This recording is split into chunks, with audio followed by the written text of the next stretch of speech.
My father showed up uninvited, 3 sharp knocks. No warning, just thunder and authority. He didn't say hello. He dropped a folder on my marble counter and said 850,000 by noon tomorrow. No apology, no explanation, just an order.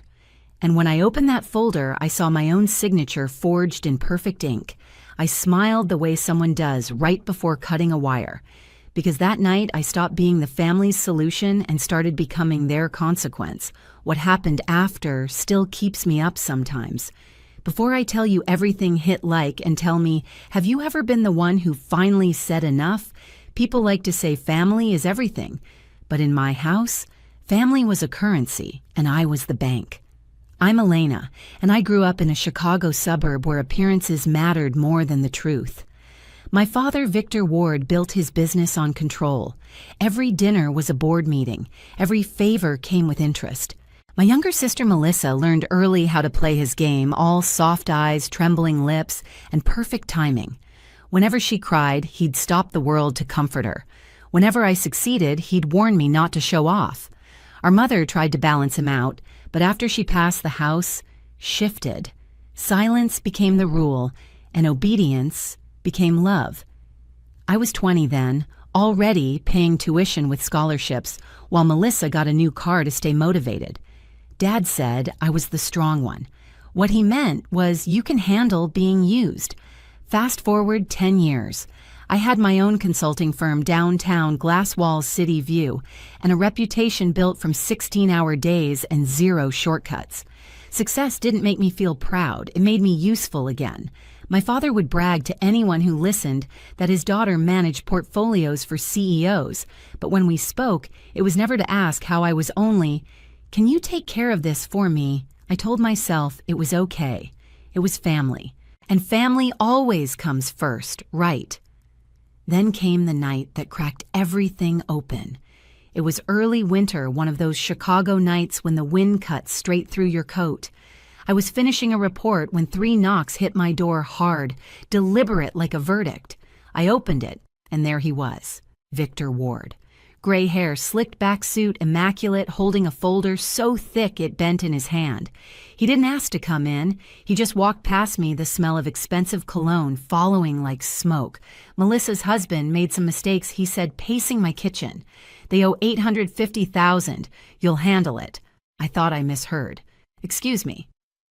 He didn't repeat it. He just opened the folder pages of numbers, loan documents, receipts, and then at the bottom, my name, my signature. Except it wasn't mine. For a moment, the room tilted. I stared at that neat black ink and realized he'd forged it. My own father had used my name, my credit, my reputation to guarantee Melissa's debts. He kept talking, explaining, justifying, until the words turned to noise. I remember his tone more than his sentences, that old authority that didn't need my consent. "Family doesn't turn its back when things get hard," he said finally, and I smiled, a small, quiet smile that made him step back without realizing why, because for the first time I wasn't afraid to lose them.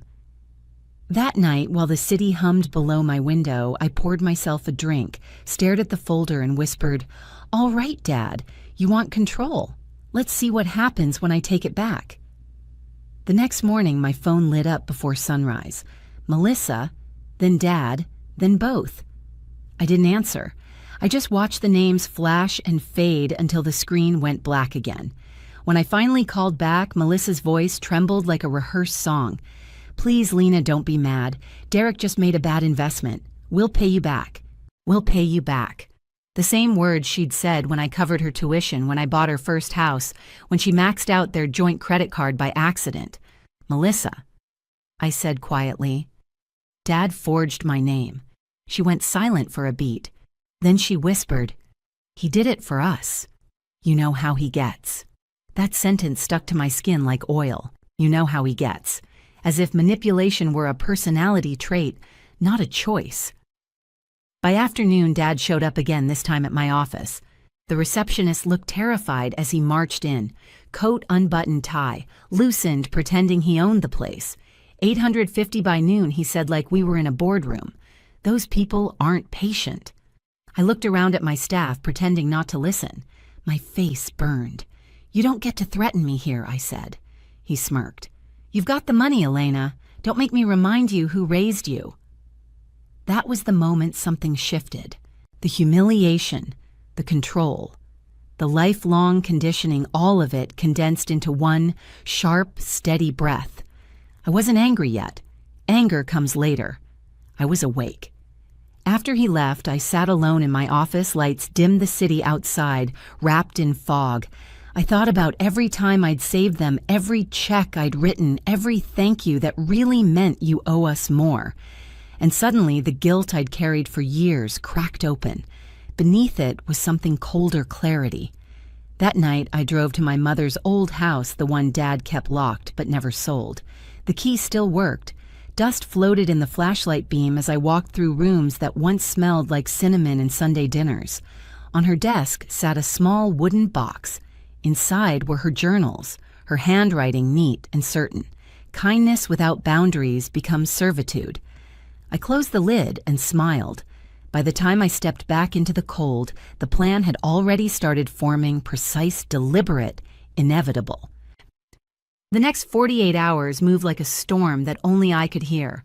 Outwardly, I was calm, answering emails, drinking coffee, showing up at meetings. Inside, every word my father had ever used as a weapon replayed in perfect clarity. Family comes first. Don't embarrass us. You're the strong one. It all sounded like a single command obey. Not this time. That night, I called Claire Nguyen, my attorney, and the one person who knew what my silence really meant. "I need to lock everything down," I told her. She didn't ask why. She just said, "Quiet or public quiet," I replied. "For now." Within an hour, the firewall went up. Every trust account and property Dad had linked to my name was frozen. I revoked his signatory rights from the family foundation he'd attached to my Social Security number for convenience. The word tasted bitter now. While the documents processed, I started building my own. I scanned receipts, tuition, wedding costs, mortgage payments, transfers labeled temporary help, each one proof that I'd been financing their comfort for years. I didn't realize until then how thick the pile would be. Claire called again near midnight. "You're sure about this? Once it's done, there's no going back." "I'm already gone," I said. The next morning, I packed a plain cardboard box. Inside, copies of every wire transfer, property, deed, and loan note. On top, a printed message. "You taught me control, Dad, but control without honesty is manipulation. This isn't revenge, it's accountability." When I sealed the box, the sound of tape cutting through air felt like punctuation at the end of a long sentence. At dawn, I left it on the foyer table, right beneath the portrait of him shaking hands with a governor, the same smile he used when cornering people. I stood there for a full minute staring at the photo, remembering how proud he'd looked when Melissa married Derek, how he'd called her my delicate one, and me, my insurance. By the time sunlight touched the skyline, my bags were packed. Passport, laptop, one photo of Mom and me at the lake. I booked a one-way flight east. No goodbyes, no explanations. When I closed the apartment door behind me, the silence felt different, alive, charged like freedom, waiting for confirmation. 12 hours from then, Victor and Melissa would stand on that same doorstep demanding money, and all they'd find would be that box, my final gift, wrapped in truth. At exactly noon, my building's doorbell camera caught the first shadow. Victor Ward didn't knock. He announced himself the way men who never hear no do. His reflection flashed in the brass door handle, jaw-tight coat, immaculate, the same arrogance he'd worn my entire life. Behind him, Melissa shifted her weight from one heel to the other, eyes red, face powdered to hide the wreck. "Open up, Elena." His voice cracked through the intercom. We had an agreement. He pounded the door again. The camera picked up every echo, every vibration against the silence I'd left behind. Then he saw it, the plain brown box sitting neatly on the marble floor inside, visible through the glass panel. My handwriting clean and even stretched across the top, Victor Ward. Melissa leaned forward. "What's that?" He frowned. "Probably a note." "She's being dramatic." He tried the handle locked, of course.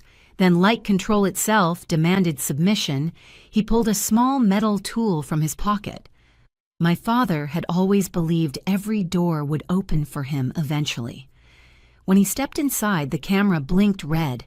He set the folder he'd brought his copy of the debt on the counter beside the box. Then he tore the tape open. Papers spilled out like confession. Wire transfers, signed checks, copies of every payment I'd ever made on their behalf. The deeds to Melissa's house and Derek's failed business, all under my LLC. A printed email trail between him and a broker approving a forged signature mine. "What the hell is this?" he muttered, flipping pages faster. Melissa hovered behind him. Is she suing us?" He ignored her. His fingers trembled. The man who built empires on intimidation was finally holding proof of his own collapse. Then he found the USB drive. Small, silver, marked with a single word, "Listen." He plugged it into the small Bluetooth speaker on my counter, the same one he'd once called a waste of money. My voice filled the room low and steady. "You taught me that family comes first, but you also taught me how to lie, how to control, how to take. What's inside this box isn't revenge, Dad. It's the truth. You called it family. I called it debt. Now we're even." A pause. Then the faint sound of waves recorded from the main shoreline I was watching that very moment. Melissa covered her mouth. She recorded this. He didn't answer. His eyes were fixed on the last photo sitting on top of the documents, the three of us at my college graduation, his arm around Melissa, his hand resting on her shoulder. I stood on the edge of the frame, cropped by someone who thought symmetry mattered more than daughters. He reached for the note beneath it, my handwriting again. "If you ever loved me for who I am, not for what I can fix, you'll stop knocking on my door and start looking in a mirror." His mouth opened, but no sound came out. He sank into one of my bar stools, the leather creaking beneath the weight of everything he'd built. Melissa whispered, "Dad, what do we do?" He whispered back, "We lost her." For once there was no command, no instruction, just defeat. Across the country, I sat on the porch of a small cottage overlooking the Atlantic. My laptop buzzed with notifications from Claire. Each message was surgical, clean trust secured, power of attorney revoked, Ward Holdings audit approved. I watched the tide climb the rocks and thought of him staring at that box, of Melissa's eyes wide with the realization that the family hierarchy had flipped, and I was no longer holding the safety net. By evening, the ripple hit the surface. Ward Holdings board called an emergency meeting. The bank demanded verification on a series of unauthorized accounts. By nightfall, every dollar my father had hidden beneath my name was frozen. The next morning, my phone, a new number, buzzed with messages from Claire. Victor Ward resigned. Board replaced him with interim CEO. Melissa called crying, said Derek disappeared. "Do you want me to respond?" I typed back, "No." Let her learn the silence she never gave me. Days blurred into calm. I went walking every morning, breathing air that didn't smell like concrete and control. In the afternoons, I read by the window, ocean light spilling across pages. Sometimes between paragraphs, I'd imagine the look on his face when the last mask cracked. Then one night, my laptop chimed a new video file sent from my doorbell camera. Mrs. Callahan, my elderly neighbor, had forwarded it with a note. "Thought you'd want to see this, honey." I opened it. Melissa stood on my porch under the same porch light. Her mascara streaked her designer coat, slipping off one shoulder. She held the brown box in both hands, shaking. "Lena," she screamed, "we're family. You can't just vanish." Her voice cracked on the last word. She dropped to her knees, crying not for me, but for the life that had finally stopped cushioning her. I watched until the video ended, until the still frame froze on her face mid-cry. Then I closed the laptop. That was the hardest part, learning that walking away doesn't mean you stop caring. It just means you stop saving. A week later, my father called. Unknown number, but his silence on the line was unmistakable. "Elena," he said, finally, his voice stripped of its usual steel. We need to talk. I didn't respond at first. The wind outside howled like the city had followed me east. Why, I asked. Because I finally understand what you did. He inhaled shakily. You embarrassed me. But you were right. Melissa's furious, Derek's gone, and the company's a disaster. But for the first time, I'm seeing things clearly. You were never the problem. I was. I pressed my fingers to my temple, closing my eyes. Dad. I saw your mother in you that night, he continued. That calm, she had it too. She'd have been proud you did something I never could. Walk away. For the first time in my life, I heard regret without performance. Not guilt used as leverage, real, raw regret. What happens now, I asked. I don't know, he admitted. Maybe we start by being honest. He let out a weak laugh. Maybe one day I'll visit. No folders, no demands. Bring coffee, I said softly. Not debt. His laugh deepened, sad but human. Deal. When the call ended, I sat there, phone still warm in my hand, the ocean murmuring beyond the window. For years, I'd thought power came from control. Turns out, it comes from release. At that moment, somewhere across the continent, I knew he'd seen the empty space where my box once sat, and finally understood that it wasn't revenge I'd left behind. It was truth. 3 months later, I had almost forgotten what constant tension felt like. Maine had a rhythm that demanded you slow down, gulls, screaming over the dock, the smell of salt and coffee drifting through every window.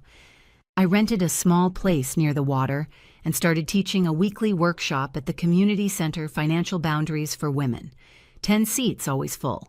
They came with the same stories told in different voices: the mother who kept bailing out her grown son, the sister who couldn't say no, the wife whose husband used her credit card just for now. Each time I spoke, I heard pieces of my past echo back at me. And for the first time, it didn't sting. It clarified. One evening after class, my phone buzzed. Unknown number. I almost ignored it until instinct whispered her name. Lena Melissa's voice was quiet, almost shy. I heard you're teaching, she said. Dad's doing better. Joined some accountability group. He even writes letters now. I smiled faintly. That sounds new. I got a job at a furniture store, she continued. Real one.